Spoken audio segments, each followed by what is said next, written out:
SuperTalk Mississippi media production. The views and opinions expressed by the hosts, guests, and callers on this show are not the opinions of TeleSouth Communications, its management, or advertisers. William Carey University Athletics. Every sport you find exciting. Crusader Talk. Crusader Talk. And now. This is Crusader Talk. Crusader Talk. We're covering everything William Carey University Athletics. From the field to the court and the diamond on SuperTalk Hattiesburg 97.3 and SuperTalkHattiesburg.com. And welcome, everyone, back for another edition of Crusader Talk. Glad to have you with us on this Martin Luther King Day. It is a great day to be talking about William Carey Athletics because we are right about to begin that awesome time of year of crossover season between basketball and baseball, which means we've got a lot to get to today. I'm Caleb Hamill. Josh West is with us as well. Dalton Stanford behind the board pushing all the right buttons. And we are going to get right on down to business. Josh, did the bus just break down or drop you off prematurely on your way back to Hattiesburg? You had a long trip out to Georgia, but somehow you ended up in Columbus. How'd that happen? Yeah, no. 6.5 hours back. And then it was also certainly to turn around and do it again this morning and then get on over here. It was a challenge. Yeah, I mean, and I'm no stranger to travel this weekend either. I just got back in from New York at about 10 o'clock this morning.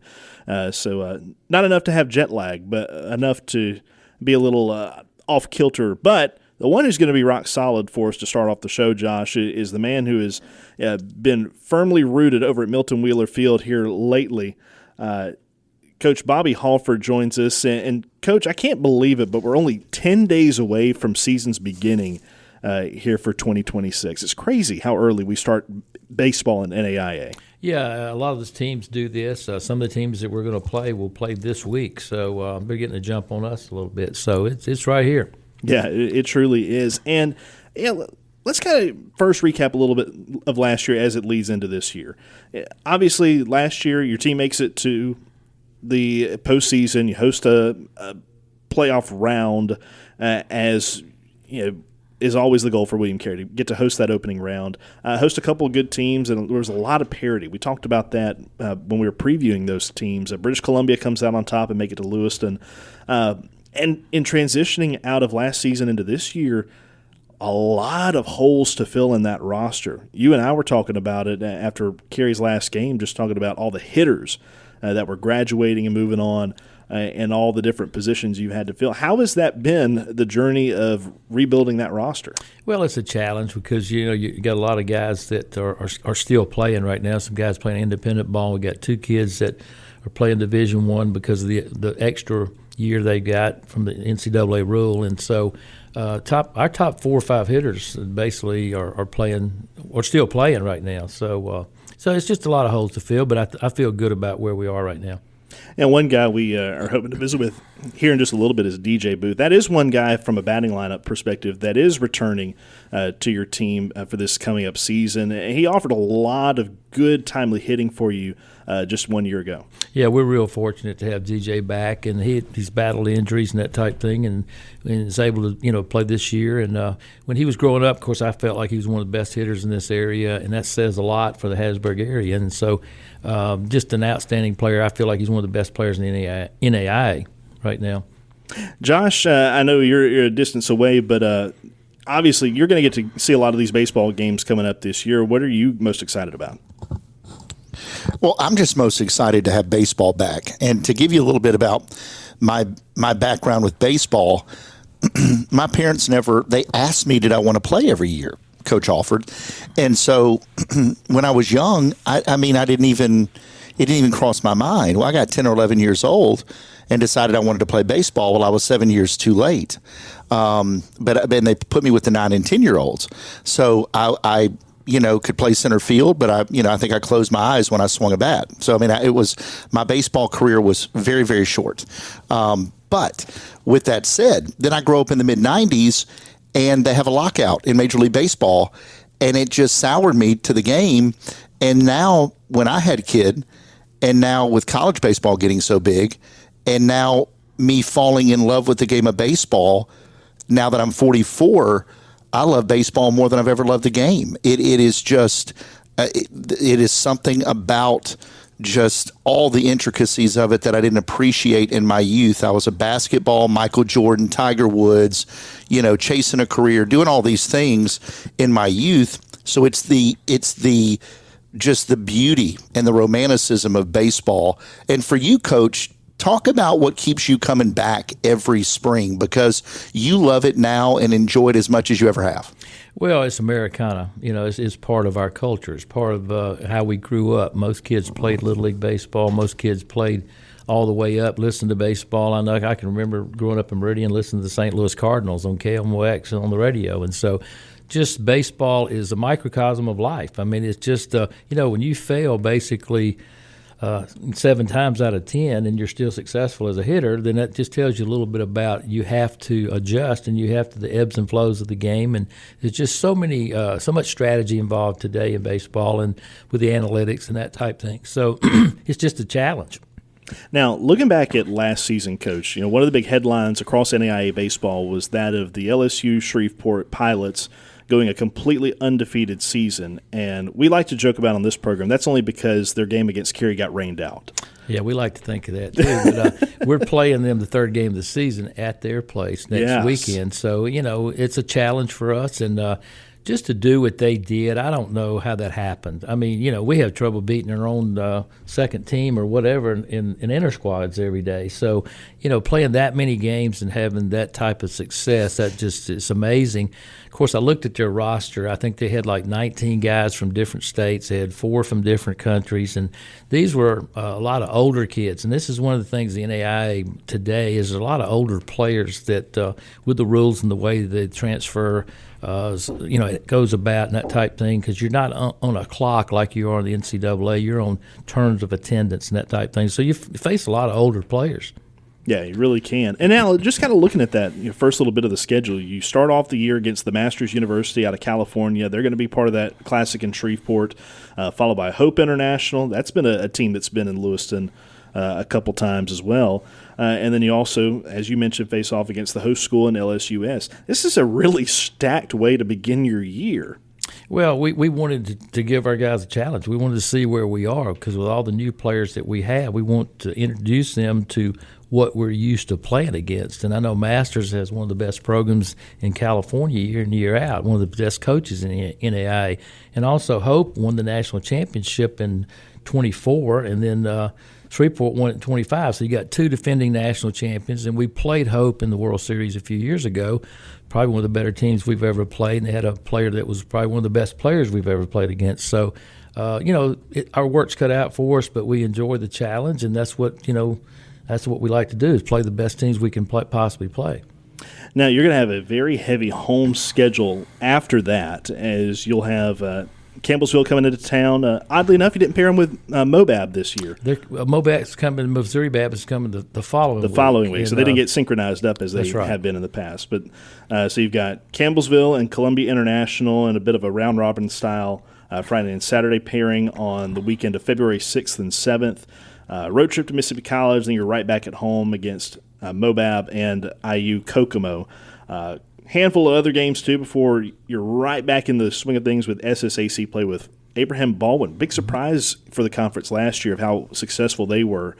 First conference weekend going to be February 27th. Pretty incredible, again, how quickly we get into the season and we're right there in conference play. Well, what's interesting is Columbia International is coached by Rocky Musgraves, who used to be at Shreveport and basically put that program on the map. And this is his first year, so this is going to be interesting, to play him again. And, of course, the long-standing Campbellsville, they're always good in their league, one of the top programs in the country year in, year out, and also Missouri Baptist. So we're looking forward to it. We're really looking forward to that competition. Josh, you got one more thing for this segment before we go? How much time do we have We left? got about 2 minutes before the music cuts us out. All right, so I told you about how much that my love for the game has grown recently. And so I think this is something that fans will enjoy. For my son's senior trip, he's a senior, he wanted to watch baseball. So I'm taking him up through the Northeast. We're going to go see the Clippers play in Columbus. We're going to go up to Rochester. We're going to go down and catch up with a friend of ours, Ben Ingram, and see the Braves, Pirates, Cubs, Baltimore, and then come down and see some more minor league ball. What's the best major league stadium you've ever been to? What's the best minor league park you've ever been to? Probably Wrigley Field, and then the ballpark at Arlington when they first built that. But when I was about 10 years old, we had relatives in Chicago, so we went up and spent time and went to Wrigley Field. And the ballpark at Arlington was really nice, and just a lot of neat places to play baseball. And, of course, in my tenure there at William Carey, we've traveled all over the country playing in different ballparks. The Big A in Anaheim was really neat. We played a regional out there and at Westmont, and so being there, watching ball games. And, of course, there are a lot of minor league parks that are really neat. The Biscuits Park over in Montgomery is a really nice place, a neat place and we stay right down the street from that ballpark when we play in Faulkner. And during the day, I go over there a lot of times and just kind of walk around. It's pretty neat. Very nice. All right, well, we've still got more to talk about when it comes to baseball coming up this upcoming season. Talking about it today because we're going to be covered up by live basketball on the airwaves on Monday night next week. So stay tuned. 10 days away from opening day for William Carey Baseball 2026. More coming up as you listen to Crusader Talk.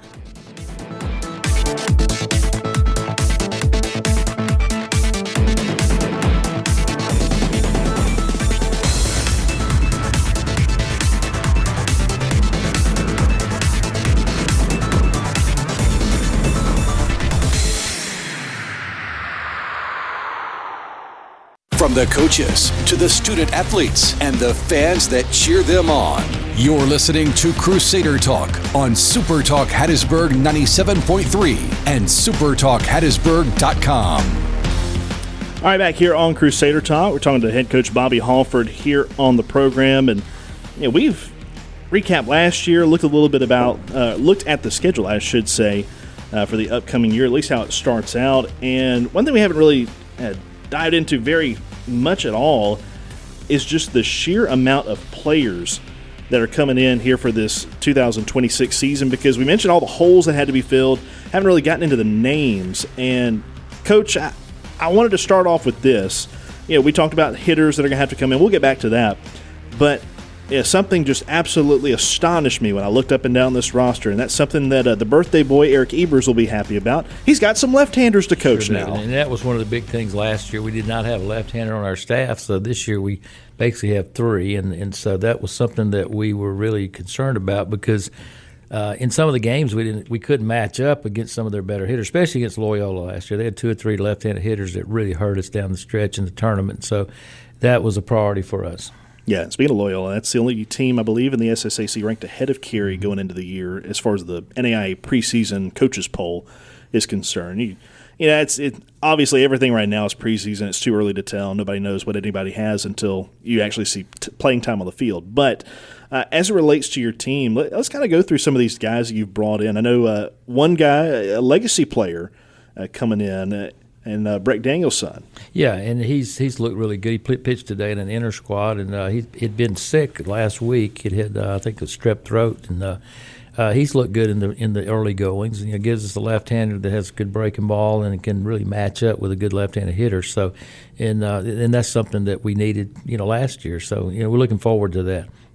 All right, and now let's kind of look at some of these other guys. And I know there's some returning talent, guys like Matthew Davis is back as far as your pitching staff. I saw some other names familiar from last year as well. What's kind of that ideal, possible starting 3 of a weekend that we may see? You don't have to tip your hand too early, but well, at Matthew least Davis right now would be our number one. Last year he was really coming back from Tommy John. He'd been at the University of Little Rock in Arkansas and battled Tommy John, and so he was throwing really well, and he had a strained UCL and missed a month. And so when he came back, he was okay, and he pitched well. So he's looked good, and he's back to being healthy. And of course, we have Everett Thompson. He pitched at Itawamba last year. He's a project for us that I think is going to be really good. He's got the size, and he's got he throws the ball upper 80s, low 90s with a good breaking ball. And then of course, Josh McCord, he's coming back, and he's been injured and that type thing last year. So a lot of our guys last year, that was the big thing about our team last year. We were very good offensively. We could really swing the bat, scored a lot of runs, but pitching wise, we were injured.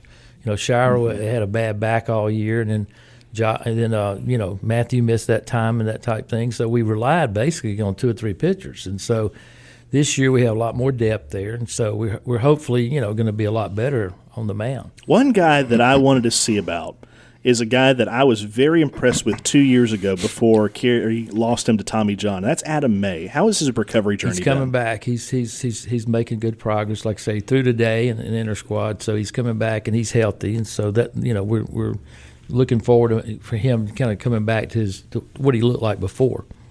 All right, Josh, what you got? Coach Halford, when it comes to putting together this many new faces and recruiting this area, when I talk to certain coaches in certain sports, it depends on how Kerry is perceived. Now, obviously, with your decades of experience and the success that Kerry baseball has had, you would think that it would put Kerry in a great position. But with recruiting always changing, I don't want to say evolving, it could be devolving in some senses, depending on how you perceive it. But how has that been as it continues to change the way that Kerry is able to present themselves to these recruits?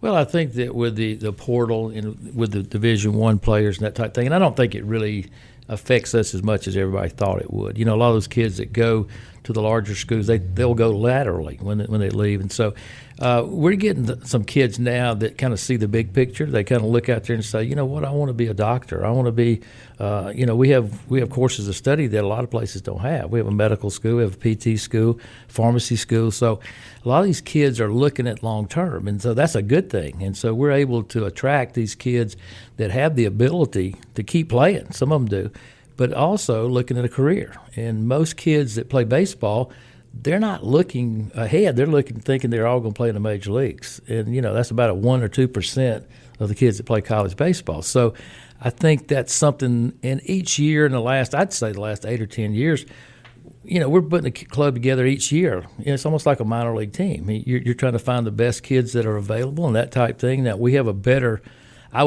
base of freshmen this year than we've had in a long time. And that's encouraging because it's all about development, especially at our level.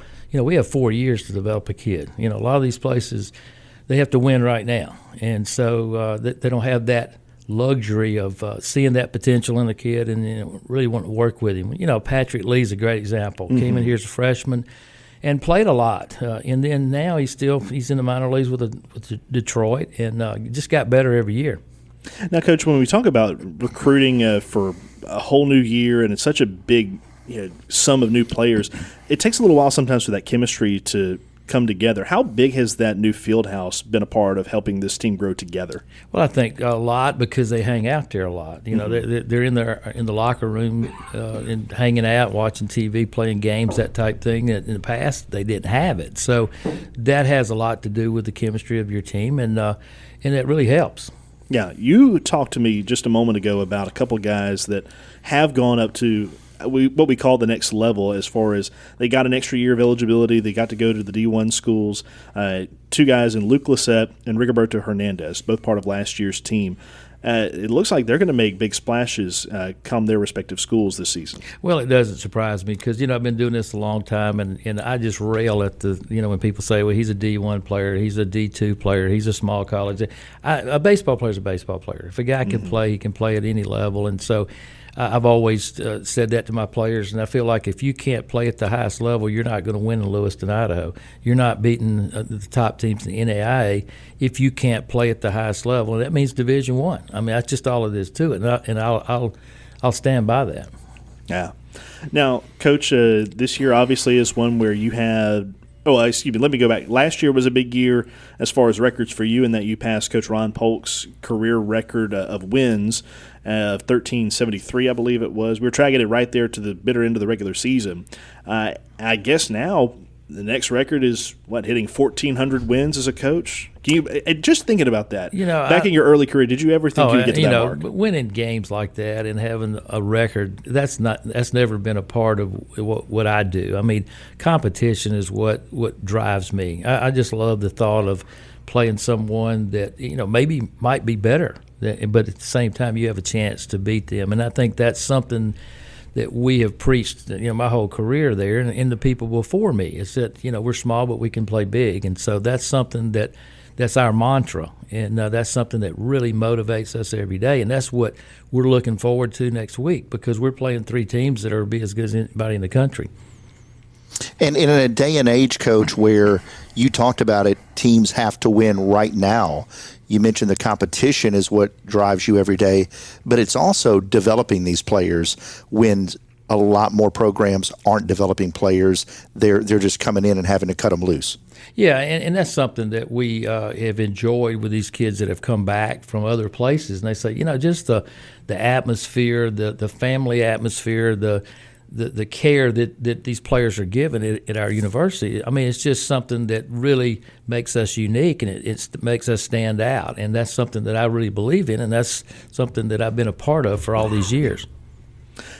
One of the big things that we always talk about in the game of baseball is a phrase that a longtime coach, one that we've already mentioned on this podcast, Ron Polk used to say, and that's baseball. On any given weekend, sometimes things just happen in the game of baseball. I'm expecting William Carey to have a very successful year, as you typically do. With such a tough opening weekend, I'm just going to go ahead and throw this out there. You can look at different stat columns. You can look at batting averages. We found out from players in years past, like Josh Alexander slumped to start the year before he rattled off an above 300 batting average for the year. You can't judge a team or individual players based off their opening weekend performance. But that said, Coach, what are you expecting from this team come the first weekend of play? Yeah, it's very unknown right now. We really don't know, because we haven't played as a group yet. We haven't played against outside competition. So, I always tell the sports writers that come around, I'll say, well, look, don't judge us until the end, because it's a process. So you're trying to put the right people out there in an order, and you're trying to figure out who you have, and you also try to figure out who can do what and what roles that they need to play. And in that process, you're hoping that these kids understand that we're not an equal opportunity employer. Everybody's not going to get to play. I heard Christian say that a little bit about you have to learn. When you get that chance, you got to take advantage of it, because if you don't, somebody else is going to do it. Hey, we are just in the preface of this book of the 2026 season. We're about to find out who the characters are, what they're made of, and build this plot line as we climax to the end of the regular season and on into the postseason. Coach, we're looking forward to it this year. Thank you. We're looking forward to it, because, like I said, it's a challenge, and to start from where we are this year with all these new players, it's going to be interesting. All right. He is Coach Bobby Halford, head men's baseball coach at William Carey University. When we come back, we'll recap some of the weekend action of men's and women's basketball. Also, big news for cheer and the job they did down in Orlando this past weekend. That and more coming up as you listen to Crusader Talk.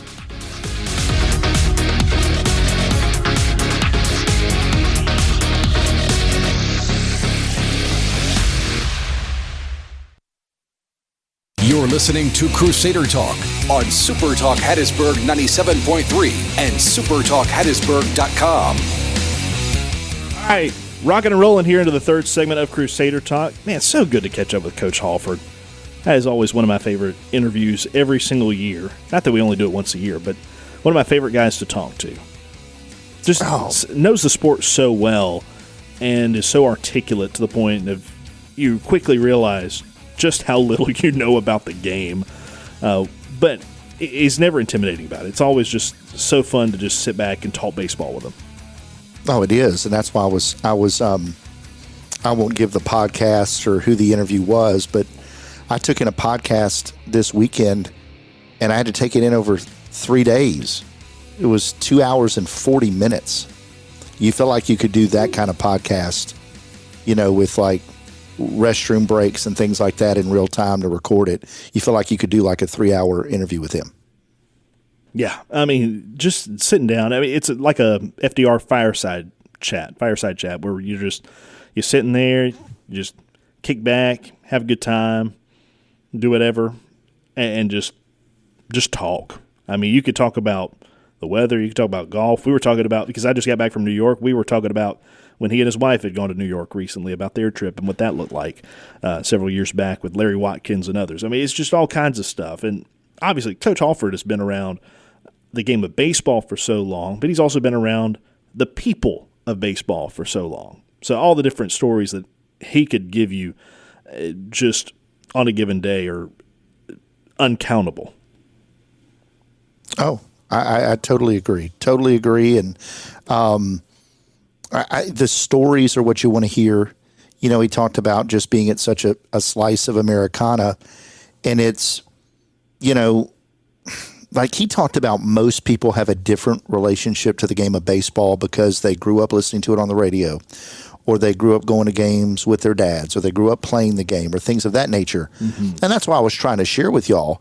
I wasn't trying to overly steer a different way, but what I was saying is that there is something special about it to bring people in at different times in their life, like me, and through my child, actually bringing me, not my dad, but my child, right? My oldest son. Right. And then for Coach, it's that same love that keeps him coming back, just like the day he started, decades later, almost 1,400 wins into it.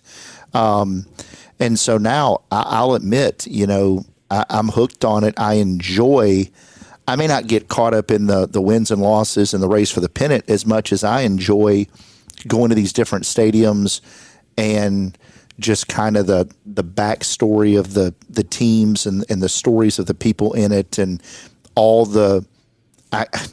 is there a better word than the romanticism of it? I think that hits it pretty spot on. Yeah, I mean, it's just so cool. And then the fact that, you know, you have these small market teams, for example, that depending on the year, depending on the day, doesn't matter what your record is. You said it in the last segment. It's baseball. Does not matter what your team's record is.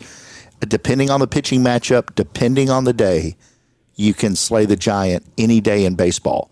It's not like that in other sports. In a lot of other sports, you know the result when you show up at the arena or you show up at the stadium. You know it's not going to be pretty. You just don't know how bad it's going to be. Not in baseball.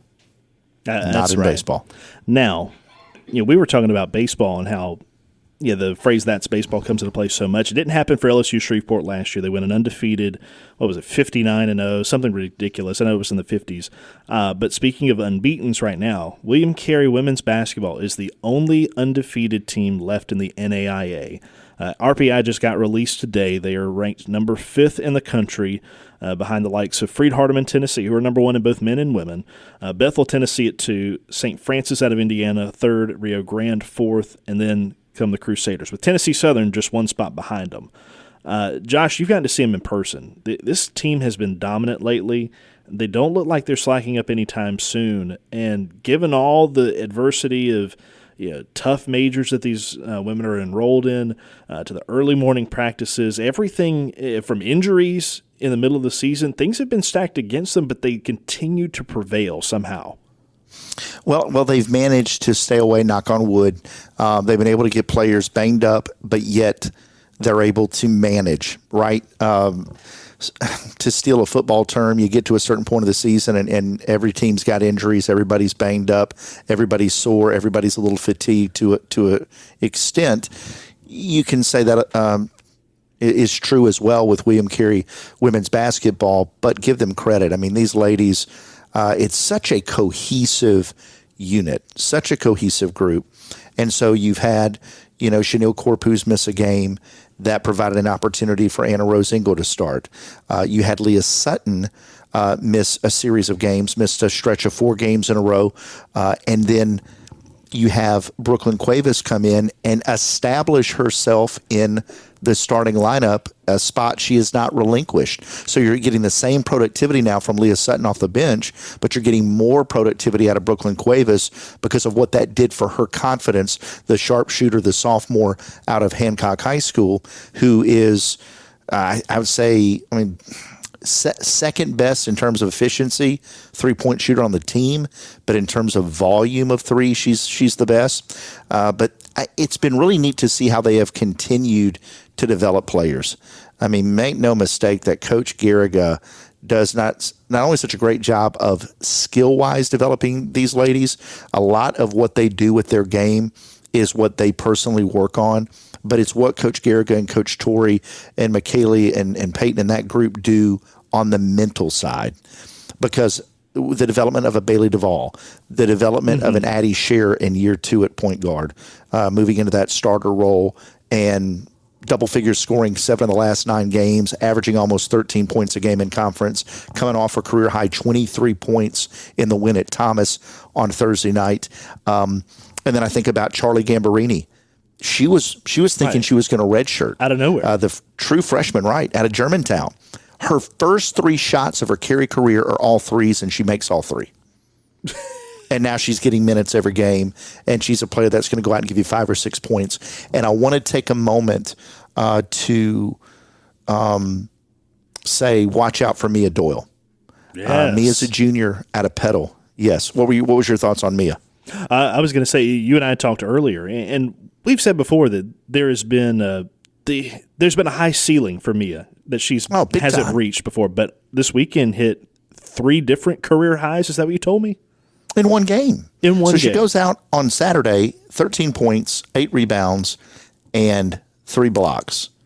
And it maybe 16 minutes. I mean, it wasn't 18 minutes. It wasn't a crazy amount of minutes. I'm not looking at the box score right now, but we had Mia on in the post-game show, and I made the comment to her that I said, Mia, you're very nonchalant, you're very relaxed, but I can see that you're starting to have fun, that it's starting to click with you a little bit, that you're actually, even though you're very relaxed, she's starting to get a little bit of an edge about her. And she came down the floor on a break and double pumped one. So she goes up, the defender's flying at her, she pulls it down, hangs in the air, she's flying through the air and goes back up and scores it. And everybody leapt up off the bench, and the coaches are looking at each other, and I'm blows my mind. That's what Mia Doyle does. Mia Doyle can go up and grab the rim. So now you have another athletic post presence off the bench, which is every bit as athletic or more athletic than a Maddie Ladner. Yeah, very possible. So this is a group that that number 5 RPI that says so much to me. That's 3 years in the making. That's 55 regular season wins in the making. Because they were at a different starting point. They're not an unknown. They're starting to become a known commodity. It kind of feels like what Carey women's soccer became under Danny Owen's leadership, and men's soccer, and then fill in the blank sport that over time. And so what Coach English and what Coach Carriga did over multiple years in the latter part of Coach English's career, especially, and then Coach Carriga taking that and just running with it from there. This is, it's neat to see their ability to recruit quality freshmen and develop those freshmen. And Coach Halford talked about keeping these players for 4 years. It's even different at the men's level. The men typically get 2-year transfers, right? Right. And PJ and Bert and Coach Knight do a great job of developing those guys. But what Coach Garrick is able to do with the culture fits in that program, and then the way that they play defense this year, number 5 RPI, number 7 in the country. Let me double check that. I might have gone up. Yes, 7th in the country. They're allowing 52.8 points per game. That's insane. That's really, really good. They're holding their opponents to 31 rebounds a game, 13th in the country. Their field goal percentage is 12th best in the country. So it's not like they have the RPI and the record and so forth, and it's been fluky. Right. No, they do. They are 17th in the RPI right now, as it was released today. Did you say Loyola? Sorry. Carey is 17th in the RPI right now. Loyola is actually a good bit further down. In fact, I believe they're below Faulkner. Now, you were talking about RPI for the women. Am I looking at the men? Sorry. I was looking at the men for RPI. So the men are 17. Yeah, so Loyola's 11, Tennessee Southern 6th, and William Carey's 5th. Yeah. So that's the quality wins, right? Carey's 5-0 with quad 1 wins. Yeah. We talked about the 3 top 25 wins before Christmas. So that should lend itself to a very favorable seeding. By the way, the first arc of the year drops tomorrow. right, and I would think that they are going to have an opportunity to go somewhere as a 1 seed this year. Certainly right now. To be a 1 seed at a traditional power that's having not quite the year that they normally have. Am I describing that well in that sense? I think so. Did Carey put it a bid this year, by the way? Has that changed? I would say no, just because of the Clinton Gymnasium not being a vetted venue. So that they did not. Well, I guess we could ask the proper people to see if they have done that. I don't believe that's the case. Okay. So, I think that would have gotten through the grapevine to me already. Yeah. So now they did add the cameras, which helped their ability to do replay review stuff in the future, which was one of the steps they were taking to possibly make Clinton Gymnasium a possible future postseason venue site. But nevertheless, we still got one more segment to talk about that, and also to recap the weekend that Cheer had. We'll talk about what Coach Laura Lightsey and company were able to do as they competed in the UCA over the weekend. That and more coming up as we wrap things up here on this Martin Luther King Day edition of Crusader Talk.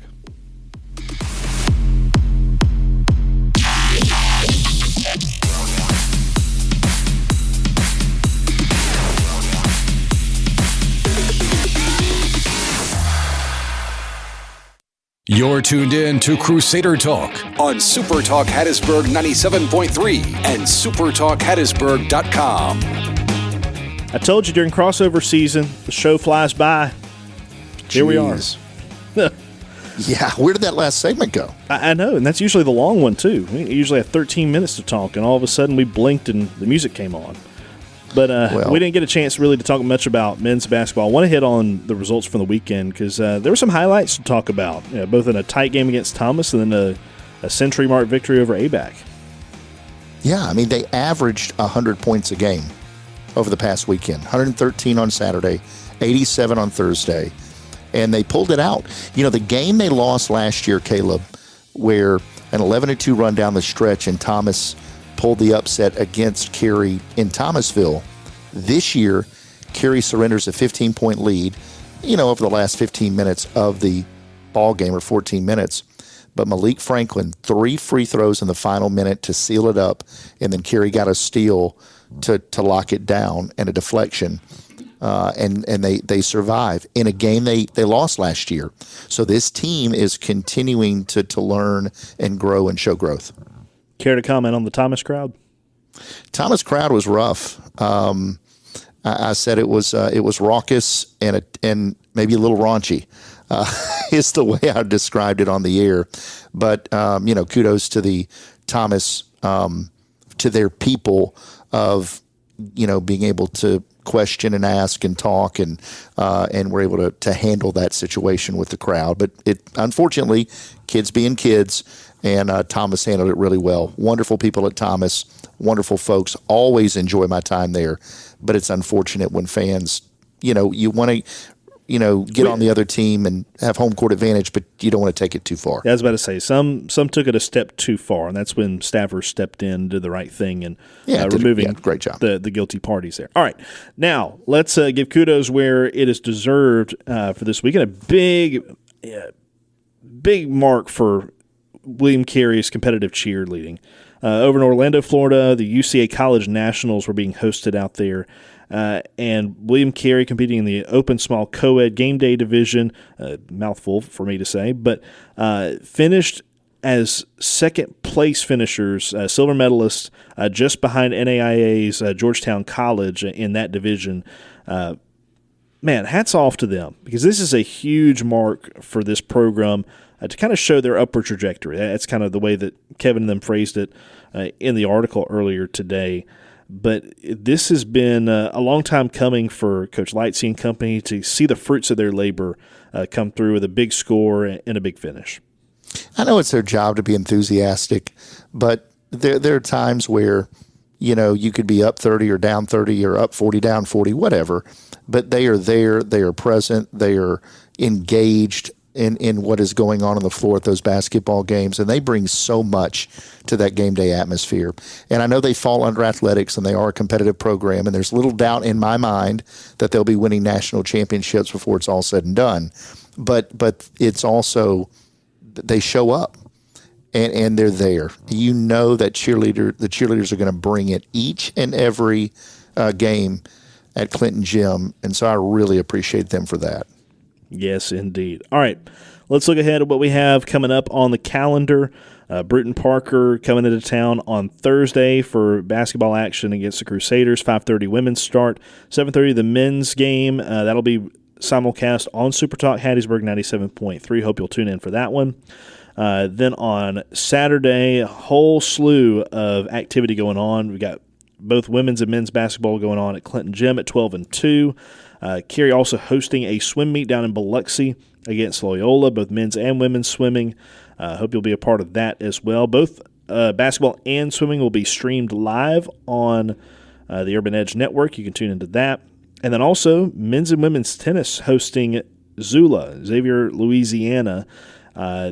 Times TBD, but just at the great window of opportunity, those will be played here in Hattiesburg on Saturday. Also, coming up next Monday, we will not have Crusader Talk, but we will have live basketball action. Women's basketball will start at 5:30, and then the men will play at 7:30. Again, simulcast on SuperTalk Hattiesburg 97.3. And then, man, the season just keeps on rolling on. I think I got out of order there a while ago.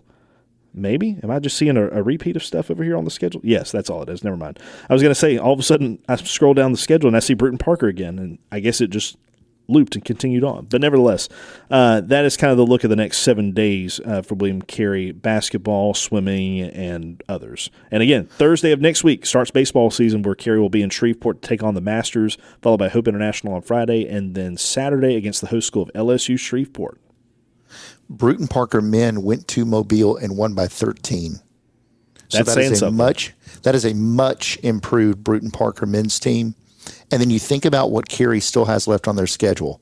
At Life, at Dalton, at Loyola, at Faulkner, at Mobile. Good grief.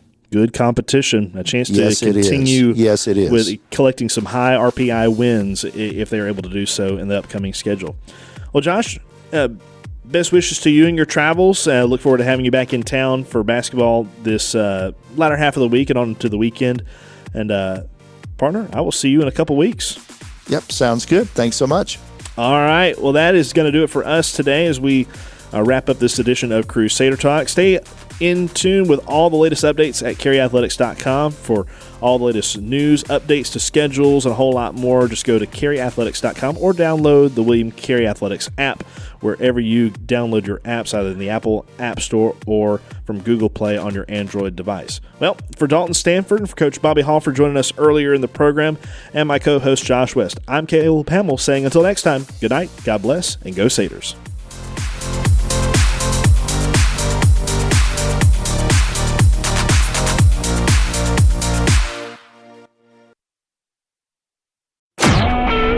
SuperTalk Mississippi Media Production.